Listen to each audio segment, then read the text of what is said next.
So, what if I told you that the single most important financial skill has nothing to do with earning more money and everything to do with something way simpler? Today, we're digging into a really powerful idea from Morgan Housel's book, The Psychology of Money, all about why the simple act of saving is your true path to wealth. It sounds almost silly, right? I mean, who needs to be convinced to save money?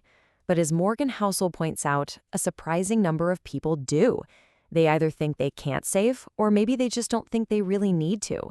If any of that sounds even a little familiar, well, you're going to want to stick around for this. All right, here's our game plan. We're going to start by flipping the idea of wealth on its head. Then, we'll take a lesson from an old oil crisis. Get into the battle between your ego and your income. Uncover what you're really getting when you save. And finally, we'll talk about the new ultimate currency in today's world. Okay, first things first. Let's challenge a belief that most of us just take for granted. We're taught that building wealth is all about getting a high income or chasing huge investment returns. But the truth? The real secret? It has so much less to do with how much you earn and pretty much everything to do with how much you keep. Look, we spend so much of our time and energy chasing these things on the left. A bigger salary, that hot stock tip, but those things are full of uncertainty and luck. The magic is in your savings rate. It's the one part of this whole money equation that you have absolute control over, and it's got a 100% chance of working. Now, to really make this idea click, let's jump back in time and look at this fascinating story from the 1970s oil crisis. It's the perfect analogy. The math back then seemed pretty simple and honestly, terrifying.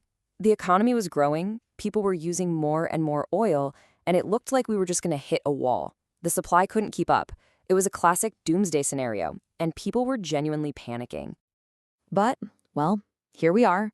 The world didn't end, we didn't run out of oil, and get this, the United States now uses 60% less energy for every dollar of economic output than it did in 1950. So what happened? Do we just magically find a ton more oil? Well, that's only a tiny part of the story. So how did we get so much more efficient? It wasn't just about finding more oil, it was about getting smarter and needing less in the first place. I mean, just look at this. A gigantic, modern Chevy Suburban gets better gas mileage than a normal family sedan from the late 80s. That's absolutely wild when you think about it. And here is the key takeaway. Trying to find more oil was the hard part, the part we couldn't fully control. But becoming more efficient, that was totally within our grasp. We focused on what we could control, efficiency, and that made all the difference. And this is where it all connects back to your money. Your savings rate is your personal financial efficiency. You can spend your whole life trying to find more oil, a bigger paycheck, better investments. Or you can focus on what's in your control and simply decrease what you need. That is a game you can win every single time. Okay, so this brings us to the real battlefield when it comes to saving. And guess what? It's not in your bank account. It's all happening inside your head. This might be the single most powerful definition of savings out there. It just reframes the entire problem.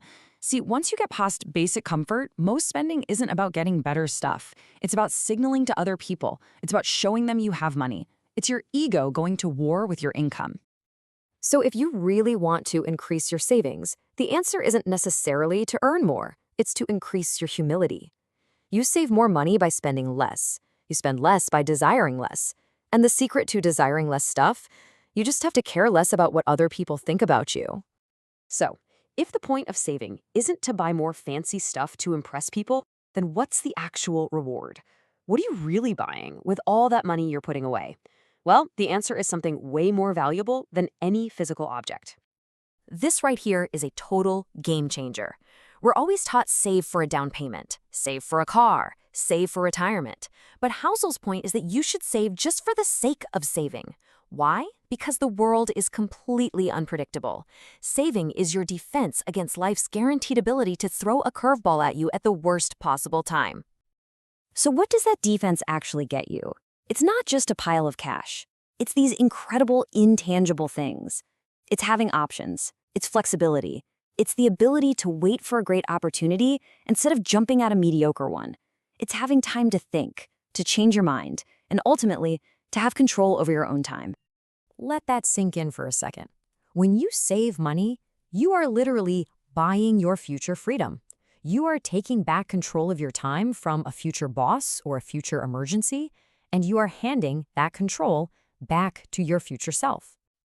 And that brings us to our final and maybe most critical point.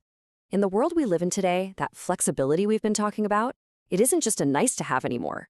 It is quickly becoming the ultimate competitive advantage. Think about it. 100 years ago, your professional competition was local, the people in your town, maybe your state.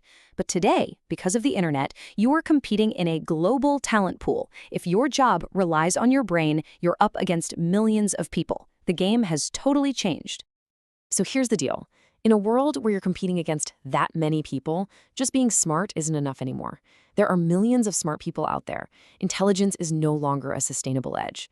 But flexibility, the ability to adapt, to learn new skills, to pivot on your own terms, that is the new superpower. And that's really what this all boils down to.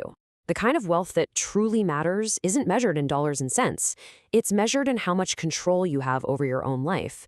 And that control, that priceless currency, is bought directly with the money you manage to save. So I'll leave you with this final, really powerful question to think about. The next time you're about to make a financial decision, just ask yourself, is this money buying me more things, or is it buying me more freedom? The answer to that question just might change everything.